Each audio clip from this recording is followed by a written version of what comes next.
22वां सर्ग। श्री राम का लक्ष्मण को समझाते हुए अपने वनवास में दैव को ही कारण बताना और अभिषेक की सामग्री को हटा लेने का आदेश देना। श्री राम के राज्याभिषेक में विघ्न पड़ने के कारण सुमित्रा कुमार लक्ष्मण मानसिक व्यथा से बहुत दुखी थे। उनके मन में विशेष अमर्ष भरा हुआ था। वे रोष से भरे हुए गजराज की भांति क्रोध से आके फाड़ फाड़ कर देख रहे थे। अपने मन को वश में रखने वाले श्री राम धैर्य पूर्वक चित्त को निर्विकार रूप से काबू रखते हुए अपने हितैषी सहुद प्रिय भाई लक्ष्मण के पास जाकर इस प्रकार बोले, लक्ष्मण, केवल धैर्य का आश्रय लेकर अपने मन के क्रोध और शोक को दूर करो।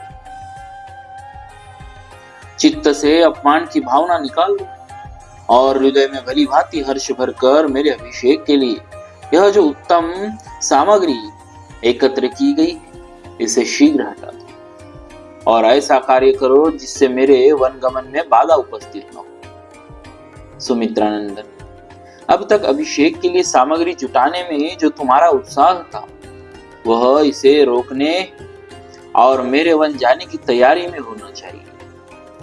मेरे अभिषेक के कारण जिसके चित्त में संताप हो रहा है उस हमारी माता कैकेयी को जिससे किसी तरह की शंका न रह जाए वही काम करो।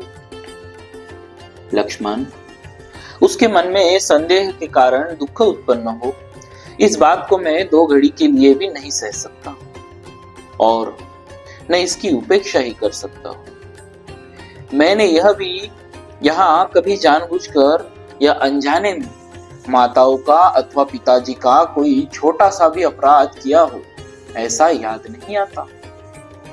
पिताजी सदा सत्यवादी और सत्य पराक्रमी रहे। वे परलोक के भय से सदा डरते रहे। इसीलिए मुझे वही काम करना चाहिए जिससे मेरे पिताजी का परलौकिक भय दूर हो जाए। यदि इस अभिषेक संबंधी कार्य को रोक नहीं दिया गया तो पिताजी को भी मन ही मन यह सोचकर संताप होगा कि मेरी बात सच्ची नहीं और उनका वह मनस्ताप मुझे सदा संतप्त करता रहेगा। लक्ष्मण, इन्हीं सब कारणों से मैं अपने अभिषेक का कार्य रोककर शीघ्र ही इस नगर से वन को चले जाना चाहता हूं। आज मेरे चले जाने से कृतकृत्य हुई राजकुमारी कैकेयी अपने पुत्र भरत का निर्भय एवं निश्चिंत होकर अभिषेक करा दे। मैं वलकर और मृग चर्म धारण करके सिर पर जटाजूट बांधे जब वन को चला जाऊंगा तभी कैकेयी के मन को सुख प्राप्त होगा। जिस विधाता ने कैकेयी को ऐसी बुद्धि प्रदान की तथा जिसकी प्रेरणा से उसका मन मुझे वन भेजने में अत्यंत दृढ़ हो गया है उसे विफल मनोरथ करके नष्ट कष्ट देना मेरे लिए उचित नहीं है। सुमित्रा कुमार, मेरे इस प्रवास में तथा पिता द्वारा दिए हुए राज्य के फिर हाथ से निकल जाने में दैव की ही कारण समझना चाहिए। मेरी समझ से कैकेयी का यह विपरीत मनोभाव दैव का ही विधान है। यदि ऐसा न होता तो वह मुझे वन भेजकर पीड़ा देने का विचार क्यों करती। सौम्य, तुम तो जानते ही कि मेरे मन में पहले भी कभी माताओं के प्रति भेदभाव नहीं हुआ और कैकेयी भी पहले मुझ में या अपने पुत्र में कोई अंतर नहीं समझती थी।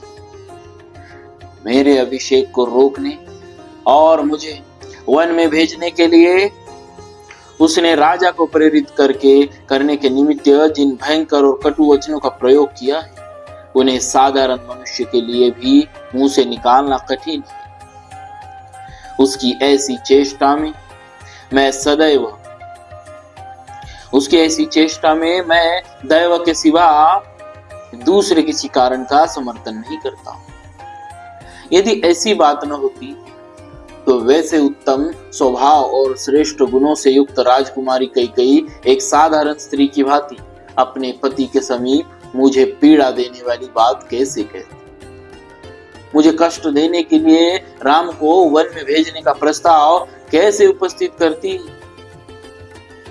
जिसके विषय में कभी कुछ सोचा न गया, वही दैव का विधान है। प्राणियों में अथवा उनके अधिष्ठाता देवताओं में भी कोई ऐसा नहीं जो उस देव के विधान को मेट सके।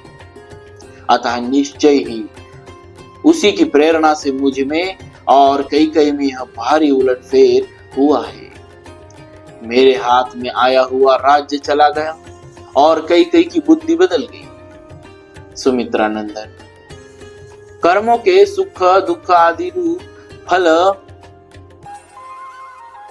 कर्मों के दुख सुख आदि रूप फल प्राप्त होने पर ही जिसका ज्ञान होता है, कर्म फल से अन्यत्र कहीं भी जिसका पता नहीं चलता, उस दैव के साथ कौन पुरुष युद्ध कर सकता है। सुख दुख भय क्रोध क्षोभ लाभ हानि उत्पत्ति और विनाश तथा इस प्रकार के और भी जितने परिणाम प्राप्त होते हैं, जिनका कोई कारण समझ में नहीं आता, वे सब दैव की ही कर्म है।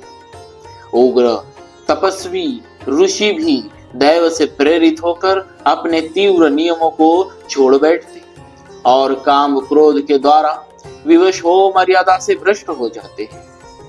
जो बात बिना सोचे विचारे अकस्मात सिर पर आ पड़ती है और प्रयत्नों द्वारा आरंभ किए हुए कार्य को रोककर एक नया ही कांड उपस्थित कर देती है, अवश्य वह दैव का ही विधान है। इस तात्विक बुद्धि के द्वारा स्वयं ही मन को स्थित कर लेने के कारण मुझे अपने अभिषेक में विघ्न जाने पर भी दुख या संताप नहीं हो रहा। इस प्रकार तुम भी मेरे विचार का अनुसरण करके संताप शून्य हो राजाभिषेक के इस आयोजन को शीघ्र बंद करा दो।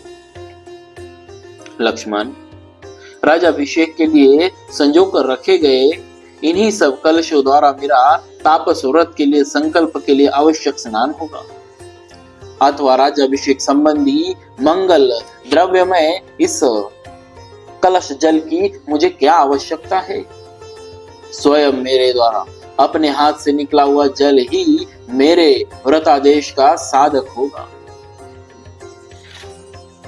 लक्ष्मण, लक्ष्मी के इस उलटफेर के विषय में तुम कोई चिंता न करो। मेरे लिए राज्य अथवा वनवास दोनों समान है, बल्कि विशेष विचार करने पर वनवास ही महान अभ्युदयकारी प्रतीत होता है। लक्ष्मण, मेरे राज्याभिषेक में जो विघ्न आया है, इसमें मेरी सबसे छोटी माता कारण है, ऐसी शंका नहीं करनी चाहिए, क्योंकि वह दैव के अधीन थी। इसी प्रकार पिताजी भी किसी तरह इसमें कारण नहीं। तुम तो दैव और उसके अद्भुत प्रभाव को जानते हैं, वही कारण है।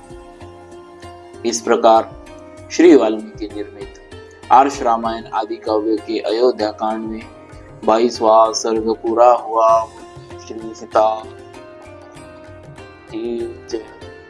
भक्तवत्सल की जय। श्री सीता।